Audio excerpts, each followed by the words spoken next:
Estamos de volta já agradecendo a você que está nos assistindo de todo lugar do país através da Sky, também da antena parabólica. Obrigada por você que já nos acompanha pela Vivo, pela NET, pelo canal digital. Uma alegria ter você aqui com a gente, um prazer poder fazer esse debate já na tua companhia. E nós temos certeza que você vai ficar muito mais inteirado do que é ser professor. E você que já é, ou você que já se aposentou, vai relembrar os problemas que parece que não mudaram muito. Se mudaram, não foi para melhor, entendeu? As situações. Mas nós vamos ter profissionais aqui para falar sobre isso. Estou recebendo o Fausto aqui com a gente, que ele é coordenador de Educação e de Comunicação do Departamento Intersindical de Estatística e Estudos Socioeconômicos. Então é muito importante a palavra dele, ele tem um contato muito grande com alunos que têm uma necessidade e uma vontade enorme de estudar e por conta das dificuldades também, acabam se sentindo mais... não é nem prejudicados, mas com uma dificuldade maior para se formar. E também tem a questão dos professores, que ele vai conversar um pouquinho com a gente sobre isso. E está de volta aqui com a gente a professora Ângela Antunes, que trabalha tanto na escola municipal quanto na escola estadual aqui em São Paulo. E ela é uma pessoa muito querida mesmo, que já nos deu uma lição aqui, ensinou mesmo a gente. O Luiz estava aqui comigo também, o Luiz está aqui de volta, que é psicólogo.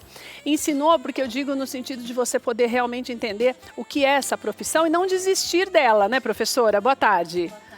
Porque, não sei se a senhora ouviu que nós falávamos essa coisa da desistência, que tem acontecido muito. Por que você acha que os próprios professores, quase metade dos professores, aconselham os adolescentes, os jovens, a não darem seguimento a essa profissão, mesmo que eles tenham esse sonho? Porque, assim, você se dedica, estuda, você faz uma faculdade. Todo professor hoje em dia ele tem no mínimo uma faculdade, mesmo que ele dá aula para educação infantil ou para o ensino fundamental, ele tem uma faculdade. Então você se dedica, você faz pós, você faz doutorado, mestrado e isso muitas vezes não tem reconhecimento nenhum. Então você acaba falando, olha, já que você vai investir na sua educação, parte para outra, vai fazer outra coisa, pelo menos lá você vai ser reconhecido. E é uma coisa que, principalmente no Estado, isso não acontece. O professor não é reconhecido, ele investe em educação, só que ele não vê em se educar para melhorar o desempenho dele, só que ele não tem esse reconhecimento por parte do governo. Se você diz no que diz respeito a salário ou tudo? Tudo. Porque muitas vezes o reconhecimento não é só o dinheiro, né? Então, é o respeito mesmo, o respeito, né? As condições de trabalho, por exemplo, às vezes você está na escola, não tem giz. Giz? Giz, branco. Não é nem o colorido, o branco. Então, como que você vai trabalhar se não tem giz? Sulfite, então, aí, mas tem o sulfite. Mas se você precisa fazer uma atividade, ou você imprime na sua casa, ou você gasta xerox, porque não tem, a escola não tem. Então, assim, você não tem condição de trabalho adequada, você não tem um salário que reconheça o seu esforço. Então, é muito complicado. Aí é aquela coisa assim, bom, eu já estou aqui, no meu caso, eu já estou há 30 anos, então eu não vou largar agora. Mas se alguém me pergunta, eu falo, vai fazer outra coisa. Mas de quando a senhora começou para agora, eu vou falar depois dessa questão de desrespeito de alunos, mas financeiramente falando e estruturalmente falando, de quando a senhora começou até agora, está pior? Está pior. Porque quando eu ingressei no Estado, o base, quando a gente entrava, eram 5 salários mínimos. E aí as políticas do governo foram achatando, porque a gente... Ao longo dessas 3 décadas. Anos. E assim, hoje eu, com 32 anos, não ganho 5 salários mínimos no Estado. Mesmo já tendo todos os benefícios de praticamente final de carreira, né, professora? Sim, de tempo, quinquênio, evolução por conta de faculdade, algumas coisas, eu não ganho 5 salários mínimos. Então, quer dizer, quando eu entrei, teve um decréscimo, né? Só que a exigência foi aumentando e o salário foi decrescendo, né, ao longo do tempo. E daí, né, Fausto, isso vai se refletindo na educação de todos, né? Vocês têm um trabalho com sindicalistas que é muito forte, com pessoas de classe baixa que querem estudar, e essa falta de valorização acaba atingindo também os professores dessa área do ensino superior? Bem, o ensino superior ele tem relativamente, ele é um pouco diferente, né? Ele tem os planos de carreira são um pouco melhor e a base salarial é um pouco maior. Mas mesmo no nível superior, isso vale para o conjunto dos professores, a média salarial é menor do que outras carreiras paralelas do nível superior. E você acha que essa é a principal razão dessa desistência das pessoas? Porque existem pesquisas que dizem que se continuar nesse mesmo ritmo, as pessoas vão se aposentando e o brasileiro não vai ter professor suficiente para repor essa demanda. Nos próximos 10 anos, a expectativa é que metade dos professores se aposentem. O que significa que se a gente não repor, vai faltar professor. Na verdade, em algumas áreas, inclusive, já faltam professores. Nas aulas de química, de física, de biologia, são áreas que já faltam professores. Áreas que o mercado de trabalho puxa para o profissional, a tendência é você ter cada vez mais dificuldade de encontrar professor, algo que você já está vendo. Agora, não é só salário, é que o triângulo é um pouquinho mais complicado, porque normalmente, como a própria professora falou, ela trabalha em duas redes. Ou seja, o professor ele não consegue se dedicar a uma escola só. Alguns chegam a ter 4 períodos de aula. Ou seja, ele tem uma quantidade de alunos muito grande para poder comprar uma renda decente para a sua família, e isso acaba se transformando. O salário baixo se transforma em jornada extenuante, que se transforma em pouco tempo de estudo, que se transforma em pouca capacidade, inclusive, de preparar uma aula melhor. E, além disso, a carga toda da sociedade cobra o professor. Há uma mudança também estrutural, sim, em que há 20, 30 anos atrás você tinha uma referência do professor enquanto uma profissão, uma carreira, enquanto uma certa autoridade que o professor detinha na sociedade. Isso vem decaindo cada vez mais, né? Então, o lugar social do professor hoje, ele é menor do que ele era há 20, 30 anos atrás. Falando nisso, Luiz, sabe que ontem o Rodrigo Santoro postou falando sobre os dias dos professores, e de um papel, eu não me lembro agora o que é, mas é um papel de um professor que ele fez num filme internacional, não sei se foi lá aqui na América Central, não me lembro onde era. E ele falando que o professor na verdade, nós precisamos do professor o tempo inteiro. Ele dá um exemplo.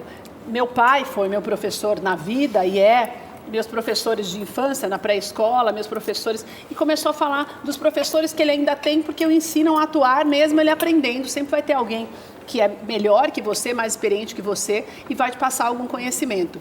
Você acha que nós estamos nos esquecendo da importância? Ficou uma coisa assim, como uma outra profissão qualquer, sendo que, na verdade, é a profissão madre, né? Porque, na verdade, tudo começa ali. Se não tiver quem te ensinar, você não vai para frente. Eu gosto muito do termo em espanhol, que é o maestro. É alguém que te ensina para a vida toda. Então, a gente acabou perdendo esse conceito. Por que você acha que aconteceu isso? Então, porque a escola tomou um lugar de você só pode ter a educação do aprendizado, vamos colocar assim, num espaço único, reservado. E você esquece que a educação, e eu sempre falo assim, ok, na escola eu vou aprender funções básicas, ciências naturais, por aí vai. Mas ela também é um local de educação social. Eu também aprendo a conviver, eu aprendo a compartilhar, eu aprendo troca, eu aprendo cidadania. Isso se perdeu. Então ficou como a escola, só vai te ensinar funções básicas e a convivência você vai ter na rua. E aí eu deixei de ter os mentores, os orientadores, né? Alguém que efetivamente vai te conduzindo. Mas isso aconteceu por quê? Você acha que os pais também acabaram deixando um pouco de lado a importância ou deixando de passar isso para os filhos e por conta disso se tornou uma coisa até para os pais, mas escola é o lugar que a criança fica ali porque não está em casa e eu estou trabalhando. Eu já escutei que escola é depósito de criança. Então, assim, eu levo até meu filho para a escola para não ficar enchendo o saco dentro de casa. Então, ele que fique lá. Então, ficou meio uma coisa assim, você cuida porque eu não consigo mais. A gente não pode esquecer da questão econômica, né? Pai e mãe precisam trabalhar, então lógico, a escola acabou substituindo muito essa função da educação. É isso mesmo, professora? Sim. Você acha que tem pais que não têm essa consciência da importância da escola e tratam a escola como um depósito mesmo? Tem sim, porque a gente escuta muito quando chega no fim do ano, fala assim, não acredito, 30 dias esse menino vai ficar em casa. Ainda mais a senhora que dá aula para os pequenos, né? Qual a idade, professora?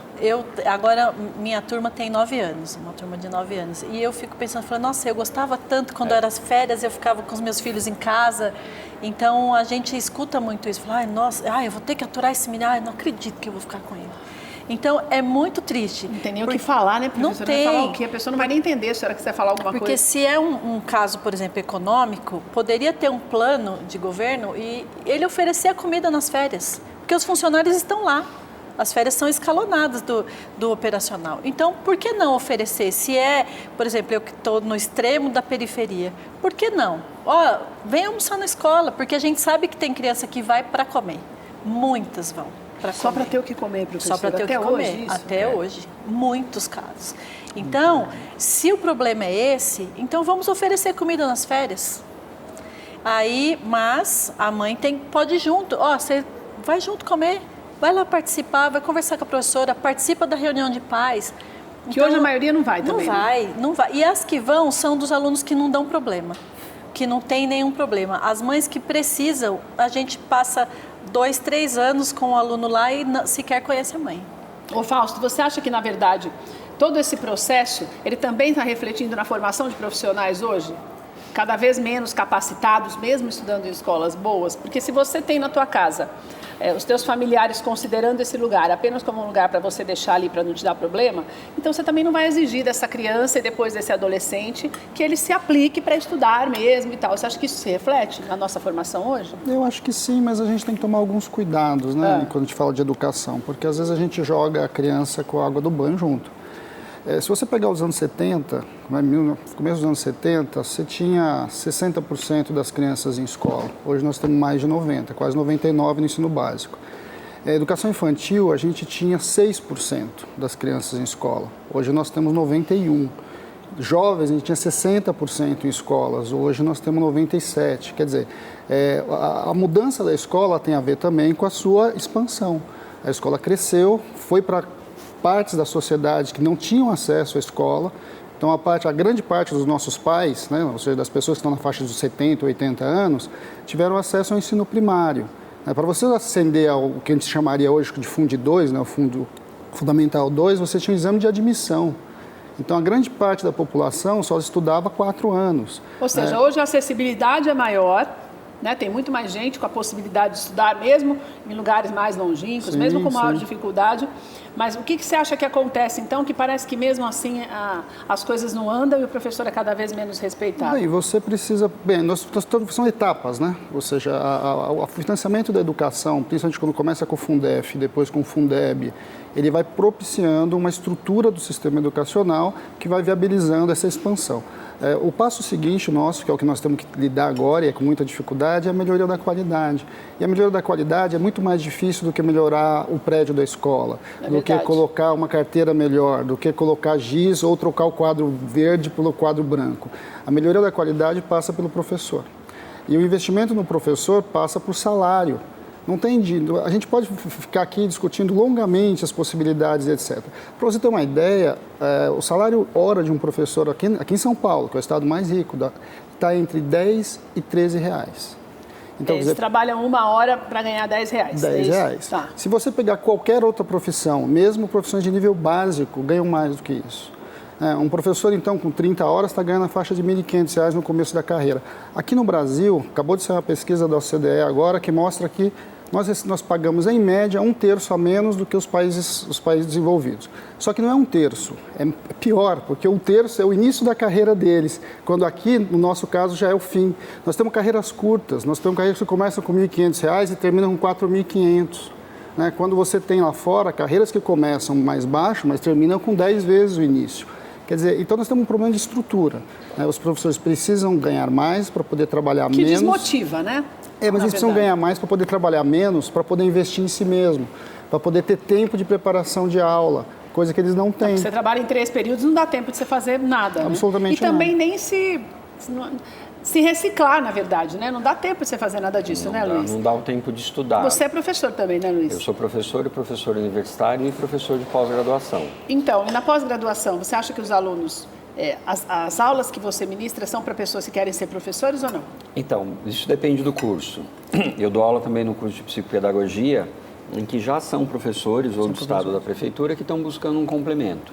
E você vê bem essa divisão, né? Assim, uns estão ali efetivamente por paixão, porque querem aprender pela própria vocação, e outros efetivamente para aumentar a titularidade, porque aumenta o salário. Sim.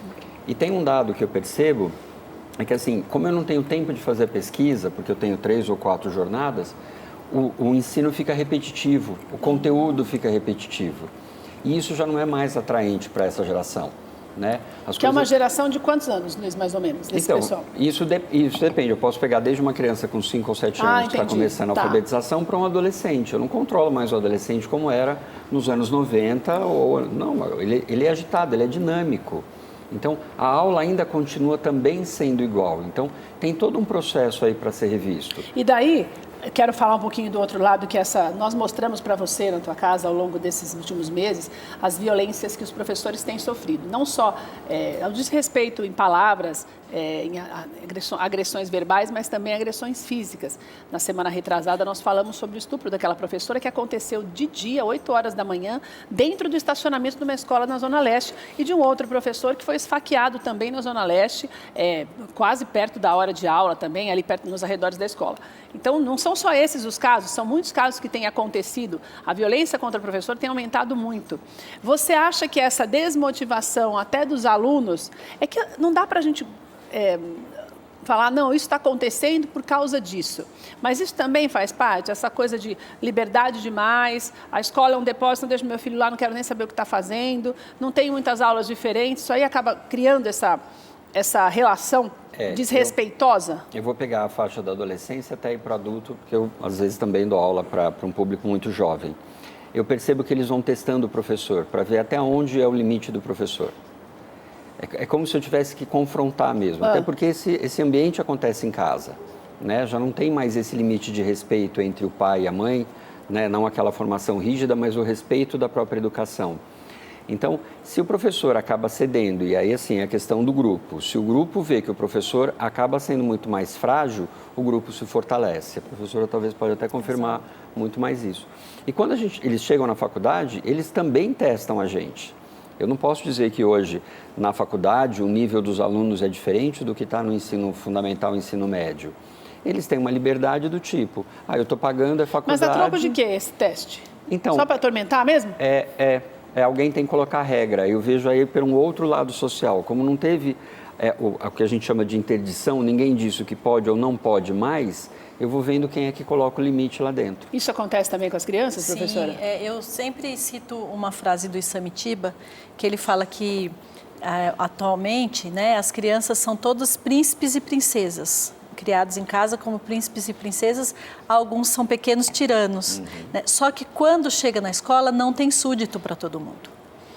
Então, como eu sou príncipe na minha casa, eu vou te testar para saber até onde eu, como príncipe, você vai fazer o que eu quero. Porque há essa relação em casa.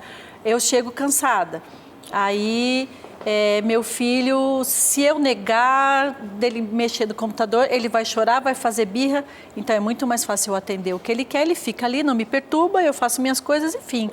Só que quando chega na escola, a professora não tem tempo para atender todos os príncipes e princesas. Só que eles vão testando para saber até onde eles vão conseguindo a moeda de troca que eles têm em casa. E daí, professora, você não... Da outra vez você já falou pra gente, você pode assistir essa primeira parte do debate lá no nosso canal no YouTube, no De Bem com a Vida TV. A professora falou que felizmente nunca teve um problema de agressão contra ela ao longo de mais de 30 anos de carreira. Como é que você conseguiu isso? Porque desde o começo eu faço uma conversa com os pais e faço uma conversa com as crianças. E eu independente da idade? Independente da idade. Porque eu assim, sinto que eles entendem muito bem o que a gente está falando. Então eu falo para eles, falo assim, o que acontecer aqui, nós vamos resolver aqui. Eu não vou chamar sua mãe, eu não vou chamar seu pai, eu não vou te levar para o diretor, nós vamos conversar aqui. Então, eles até testam, mas eles sabem bem aonde é que eles podem chegar, porque a partir dali a gente vai resolver, e a gente resolve em conjunto. Então, assim, se um aprontou... Já foi preciso tomar uma medida mais drástica? Muito difícil. É bem difícil, assim, eu precisar chamar um pai, uma mãe, tanto que às vezes quando eu falo que eu vou chamar, o pessoal fala assim, o que aconteceu? Por que você vai chamar? Você nunca chama? Eu falei, não, porque eu acho que um dos problemas, principalmente com os pequenos, é eu vou chamar sua mãe. E ele entende, eu não dou conta de você, eu preciso de mais alguém. Né? Esse é o recado que você passa. Esse tem que ser o último recurso. Vou chamar alguém, é o último recurso. É o último recurso. É igual, por exemplo, a mãe fala, quando seu pai chegar, ele resolve. O que a criança entende? Então, pode fazer comigo porque eu não dou conta, seu pai dá. Então, se ela não vê a hora de chamar a mãe, às vezes fica até feliz, né? Porque se a mãe deixa fazer tudo, bom, vai chamar a mãe, agora não que vai eu tô acontecer feito, nada. Exatamente. Né? Não é nem o contrário de estar com medo. Não, fala assim, não vai acontecer nada. Vou cutucar mais ainda para ver se isso acontece, que eu vou embora fazer o que eu quiser. Exatamente. Meu Deus do céu. Você acha que essa essa relação tão difícil que hoje tem acontecido, até por essa conivência, como a professora falou, é que tem deixado os professores tão doentes, Fausto? A gente tem um nível cada vez maior, uma porcentagem cada vez maior de professores se afastando mesmo por conta de doenças graves mesmo, não só depressão, mas doenças cardíacas e tudo. Você acha que isso tem a ver? Hoje a gente tem um quadro em que 1 a cada 3 professores tem algum quadro de depressão. E com muito pouco respaldo do equipamento público, né? Metade desses professores com problema de depressão não tem acesso a tratamento médico, o que é algo muito grave. Se você imagina que um professor está tendo que lidar com essa situação. O tratamento mais comum, por exemplo, no estado, é você realocar esse professor, tira ele da sala de aula e põe em outro lugar da escola. Bem, que não resolve o problema, você né? Não, e aí aumenta o problema da falta de professor, que é o problema que a gente começou no quadro anterior. Agora, a escola ele é um microcosmo da sociedade, né? Todos os problemas gerais da sociedade, de alguma forma, eles aparecem ali dentro da sala de aula, em conjunto. E esse profissional que está lá, ele tem que lidar com tudo isso. São problemas diversos, são problemas de famílias, são problemas de pobreza, são problemas de violência domiciliar, são problemas de violência no próprio espaço social, são problemas de abandono, e abandono não tem distinção de classe e faixa de renda, né? Você tem uma série de questões colocadas na sociedade em geral que, de certo modo, aparecem dentro da escola. A questão é, este profissional, o professor, ele precisa ser preparado para isso e precisa ser dado condição para ele. Vamos pegar um caso simples, né? Qualquer analista, estou aqui com um psicólogo, né? Qualquer analista, normalmente um psicólogo, tem o seu psicólogo. Esse é o quadro normal. Bem, a maior parte dos professores não tem acesso a sequer um grupo de psicólogos coletivo, né? Os professores podiam fazer um trabalho coletivo, ter um espaço no seu horário para fazer essas discussões. Por quê? Porque as realidades são muito doloridas. Você vai encontrar alunos que, de repente, não têm pai e mãe, são criados pelos avós. Às vezes, você vai encontrar grande parte de famílias com um só pai, né? Ou seja, o pai ou a mãe cuidando dessa criança. Você vive com questões de que o pai ou a mãe morreu durante o processo educacional dessa criança e essa criança está dentro da sua sala de aula. Então, tudo isso vai interferindo, né? A questão da violência é uma questão colocada, a questão da droga é uma questão colocada, quer dizer, tudo isso está ali naquele espaço escolar. Você precisa entender a escola para muito além, como o professor falou, para muito além do abecedário ou da ciência ou etc. O espaço é um lugar de aprendizagem social, né? E isso é o que é o mais difícil hoje, né? Porque me dá a impressão também, não é que a gente não pode ficar tentando arrumar desculpa para as coisas erradas que acontecem, que também seria leviano fazer isso. Mas me dá a impressão de que essa desestrutura, desde muito pequeno, de falta do pai, ou falta da mãe, ou a morte, ou mesmo essa coisa de deixar ali para não dar trabalho, é que vai causando também as possibilidades de violência, de atitudes mais violentas, né, Luiz? Não é um caminho? É assim, eu acabo tendo uma permissividade. Então, se eu já venho do ambiente hostil, vamos colocar assim, agressivo, ou a violência dentro de casa, ou morar numa área de risco, que isso vai contaminando, eu vou levar isso para o espaço. Então, quem trabalha geralmente muito próximos a comunidades e comunidades violentas, a escola, se ela não aproxima a comunidade, a escola também se torna violenta, ela acaba sendo destruída, né? Então, é o que foi dito, tem esse reflexo. E eu vejo o seguinte, como o papel do professor e a educação educação básica, vamos colocar assim, passou a ser desvalorizado, então pouco importa se eu estou quebrando a escola, se tem comida, se não tem comida, se eu desrespeito o professor. Não vai ser isso que vai me garantir o futuro. Aí eu vou para o outro lado que eu acabo pegando na faculdade. Eu não tenho perspectiva de carreira. Eu acabo formando 30, 40 pessoas que provavelmente não vão atuar na área que se formou. Porque o mercado de trabalho também é muito restrito. Então, se eu pegar os cursos tecnológicos, ele está fazendo um curso de gestão financeira, ou RH, ou seja, logística, mas ele sabe que ele não vai atuar com aquilo, porque o mercado também não absorve, mas ele tem um curso superior, né? Ao menos o meu pai, que não teve, me deu esse primeiro ensino. Então, eu vejo muito mais ampla a questão da educação, não é só efetivamente a própria escola, é o que eu faço depois com tanto saber. E o funil vai diminuindo muito. Como eu estou na pós-graduação, eu vejo isso. Então, eu tenho salas de 40 alunos na graduação, na pós-graduação eu tenho 10, 12. Né? E aí você fala, alguém vai para o mestrado? Eu não sei, talvez daqui 10, porque 20 é caro, anos. Né? Porque é caro, né? Você não tem um financiamento público para isso. E fazer um mestrado, um doutorado, você tem que gostar de pesquisa, você tem que estudar. Eu queria finalizar perguntando uma coisa para você, Fausto. Você acha... A gente tem essa pesquisa que fala que o Brasil é o país mais violento. A violência contra professores é a maior do mundo. O que você acha que está acontecendo isso e por que os professores insistem em não desistir e continuam ali sabendo que são alvo iminente da violência? Bem, essa é uma boa pergunta para a professora, né? Porque, Vai chegar lá, porque você é coordenador de vários, quero saber como é que... Não, o professor é uma carreira, e ela é uma carreira especial. Todo mundo que já foi professor, todos nós aqui somos professores, sabe que você tem um gostar dessa profissão, né? Você tem um prazer nela, não é só o salário é uma parte dela. O problema é que essa ideia da vocação, que foi muito utilizada, acabou sendo utilizada como, tá bom, então já que tem vocação, a gente não se preocupa muito com o salário, né, e com as condições de trabalho. É isso que está apontando que não está para ser assim. Agora, a questão da violência é uma questão do lugar social da escola, né? A escola precisa... Na maior parte das cidades do Brasil e das periferias, a escola é o único equipamento público, né? A maior parte das periferias não tem uma praça, não tem uma quadra poliesportiva, não tem uma biblioteca, um cinema, um clube, né? A escola é esse espaço. Então, nesse espaço, se ele é o único espaço social que você tem, vai encontrar tudo lá dentro, né? E essa violência vai aparecer ali dessa forma. Mas tem alternativas. Existem propostas dos professores mediadores. A proposta dos professores mediadores é uma proposta muito interessante. Quer dizer, você qualifica professores alguns professores, para que lide com o conflito dentro da escola. E a possibilidade de você lidar com o conflito evita muito das consequências que a gente tem visto recentemente, né? Então, assim, agora... Tem que ter um olhar da sociedade para com a escola e para com o professor, um olhar do governo em geral, um olhar das empresas, um olhar das famílias. É isso que a gente foi perdendo, né? É isso que a gente está dizendo, que o professor foi perdendo o seu lugar especial na sociedade, o seu lugar de direito. Professora, minha pergunta era outra para você.